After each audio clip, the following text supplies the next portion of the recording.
This is the plaintiff, Louis Takuri. He says he purchased a bunch of audio equipment and hired the defendant to install it in his car. Turns out the guy did a terrible job. Put him in harm's way by cutting the wrong wires, which could have started a big fire. Bottom line, he's out all sorts of money because of the defendant and wants his $434.50, the cost of redoing the job.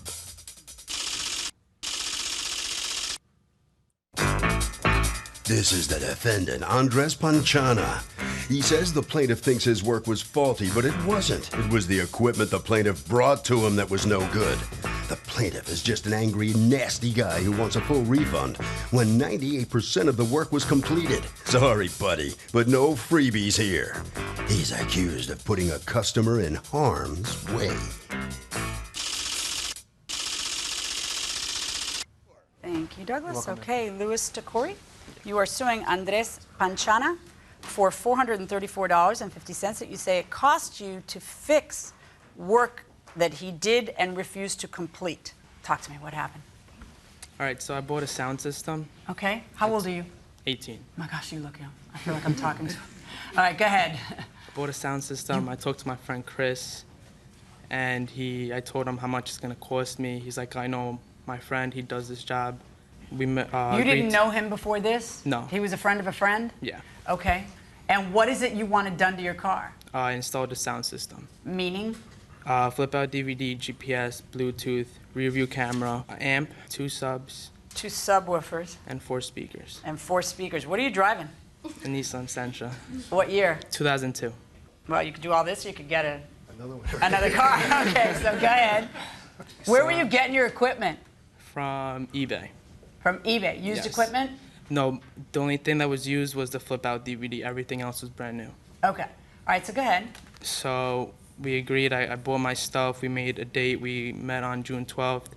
I dropped off the car. Well, I didn't drop it off. I was with him until 5 o'clock because I told him I had to go to work. So my girlfriend picked me up. She took me to work. I went that same night. Yeah. Okay. So that night, I went to pick up the car. I picked it up, and I handed him $100. What was the deal? He was going to install all that for how much? For $350. So you agree that you're going to pay him $350. Yeah. You end up paying him how much? That night I gave him $100. And then the next day? The next time I gave him $200.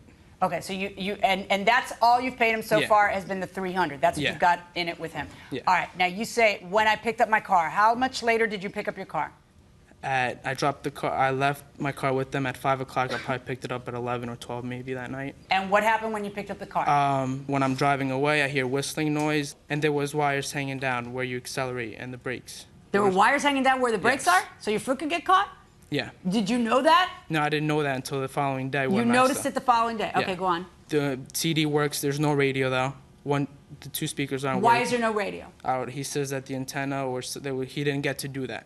Oh, so he's not. So when you pick up the car, there's still more work. Yeah, there was a lot of work that needed to be done. So by the time at some point you guys sever ties, okay? Yeah. And he ends up going and getting work done by somebody else. We're going to talk about that in 1 second, but just let me understand from you. At the time when you no longer see each other anymore, what's left for you to do?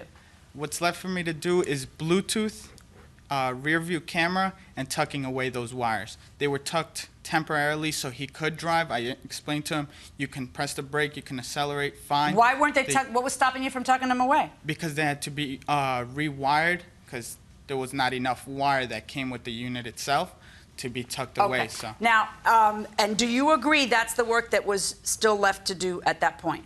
Yes, I guess, yes. But so now what goes wrong between you two that the job isn't completed? He tells me that in order for the rear view camera to work and the DVD, to play a DVD in my car to work, I would need to purchase this wire. So I purchased this wire, and we already agreed. I told him I got it. We agreed to meet on a Sunday. I called him on a Sunday. He doesn't pick up his phone. So then I think 2 days later or 3 days later, I called him again. I'm like, what happened? Doesn't answer me. And then that weekend, I had my girlfriend find out call her friend, and she was with her friend. And then she gets in touch with him, and he says, "Oh, why is your boyfriend bugging out? Because I'm gonna get the job done." But he doesn't ever told me he's gonna get the job done on this day. He just says he's gonna get the job done. So I'm waiting for a response. She told him to call me. He doesn't call me. Then I keep calling him. I keep calling him, texting him and stuff. And he finally says, why you bugging out, to relax. Wait, he texts you back? Yeah. He And finally now, texts me back. by now, It's how like much time has passed? A week and a half. Week and a half, okay. Yes. He says, so then I said, well, if you're not going to get this job done because you're dragging it out too long, I want 125 back. And then he says, no, I'll give you what? Yeah, I'll give you $10 back. $10. Okay. So then I go and get estimates, and all the job says they don't want to touch it because they don't want to be responsible. See, for that's the anything. problem. Nobody wants to finish up your wiring job. Why'd you get lost for a week and a half or however long it was? What happened was my phone had broken, so I had no way to contact him. Then once Really? after, Because you can't just walk 3 feet to the person next to you and use their phone? well, I didn't have his phone number. It was in my phone, so it was. What still- about when he's psycho calling and stalking you through all the other methods, and the girlfriend contacts your girlfriend's boyfriend's brother's sister's cousin, and they all tell you the guy's freaking out, and you're saying, tell him to calm down. Instead of saying calm down, which does not help. I'm a freaker-outer. Let me just explain to you that the last thing you tell somebody who's angry is calm down, like minimizing their anger. That's the last thing you do. But instead of sending a calm down through the grapevine, why don't you just pick up the phone and talk to the guy and say, this is happening, I'm very sorry, and I'll get this done by X. Don't you think that would be a better way to do business? The thing is, In retrospect, because look at you. Look where you are, right? It would have been a much better way to do business. Yeah. So now, what did you end up having I to do? have to go get estimates. I got the estimates, and that's when I find out that the wiring is hazardous. So one of the guys from Jazz Audio, he taped it up. The wires that were from underneath, he taped it up so I wouldn't get into an accident. He disconnected the amp from the back because it was giving a heartbeat, so he disconnected that so I wouldn't have that anymore. And I got estimates. He told me that one of the wires he cut, he shouldn't have cut that because that's the one that could start a fire in my car. But what did they say? That they were going to dismantle what he had done and redo it? Yeah, redo it. And that's what they did when I dropped off the car on Monday and rewired everything. And you have a receipt that you submitted that shows that you ended up paying $434 Yes, to. correct. All right. And what is?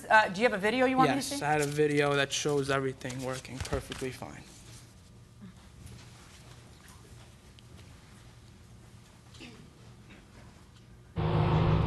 Tuesday, September 21st. I'm making a quick video to show how my car looks after Jazz Audio finished the job.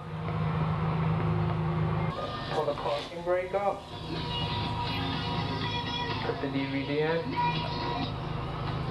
Okay, as fun as this is, I thought this was going to be a video of his work, but this is a video of the. Yeah, I only have pictures. I didn't make a video of his work. I That's have all right. pictures. Okay, that's fine, and I it's have fun to pictures. watch, but it's irrelevant. The one that would be relevant is a video of his bad work that had to be redone. Go ahead, you can just turn that off. I mean, I'm glad that it's working for you and that everything's fine now.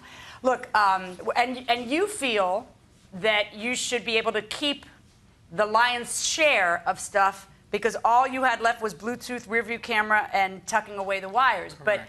But what did you offer to return? Did you really offer to return $10? I offered him to return $20 just because it's an hour's worth of work would equal to $70. He didn't pay me $50. I also got estimates from a couple places, and I charged him half of what a competitor would charge him. Right. Because I do it on the side. It's not a big thing. So I charged him half. They're charging around $140 to do those two things. Oh, do you And- have an estimate where it costs $140 to do those two things? Yes. It's right at the bottom. Can I say something? Yeah, come on up. He's saying that that was all that needed to be done, but that's not true because every place that he brought it to, he got like a bunch of estimates, and they all said that it was going to be over $300 to fix what he had already done. They said that everything that they wired wasn't correct. Basically, he messed up the whole entire thing. He did not do it right. They said they could not go from what he already did. So that's not true that that's all that they had Have to you do. gotten used to that she'll be speaking for you from now on? So if the dude does a good percentage of the job, does he get that percentage in pay or zero? What do you think?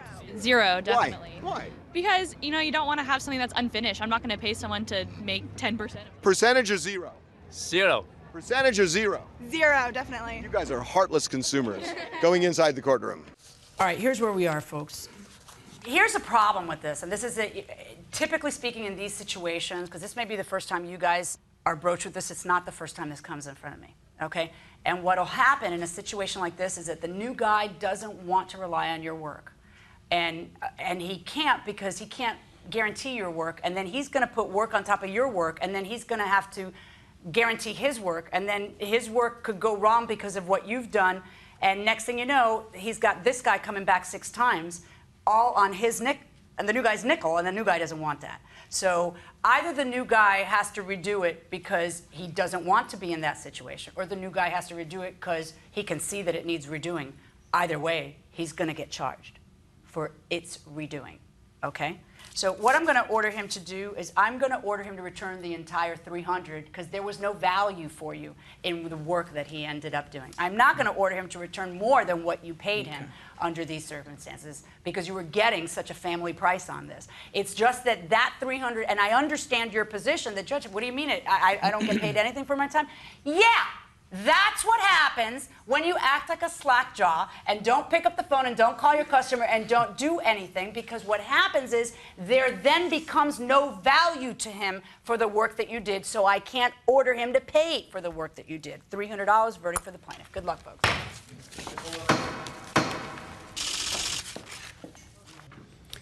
Well, let's see what the audio guy has to say. Step up here. What's your reaction to this outcome here? Basically, didn't want to hear that. You proud of the work you did on his car? I did 95% of the work. Was it good work, though? They said they had to undo the whole thing you did. Well, of course, a business wants to make business, so they're going to tell you something's wrong to get you in the door and charge you for it. So that's what they did. You stand by the work you did for him? I do stand by with the work, but he already got it redone. All right, okay. All right, head right down this way, okay? All right, so step on in here. I think the smartest thing you did in this case, step up a little bit, was let her talk for you. What do you think? Yeah, I think that was the smartest thing. As soon as she took over, it all went in your way. I was right. Right? So now I trust him more. Well, yeah. Well, he said he did pretty good work for you. Why didn't you let him finish it up? He lost, some pieces were missing, screws were missing off the doors and stuff, and he broke a light, and he didn't want to finish it, in other words. Why wouldn't he want to finish it? You still owed money, right? Yeah, I still owed him money, and he could have just gave me a date or just told me an excuse why he can't do it, instead of just ignoring me. Lack of experience. So how come you have to pull the emergency brake to use the DVD? It's a safety feature. For why? So you can't watch it so while the car's moving? Yes, correct. Oh, pretty cool. Yeah. Harvey? So here's what you got to remember. If you're doing a job for somebody and the contract says for $300 and you screw it up so badly that it's going to cost $600 to get fixed, you're on the hook for the full $600 to make the other person whole, even if your damages are more than the amount that the actual contract was worth. So you got to be really careful when you do a job. You got to do it right.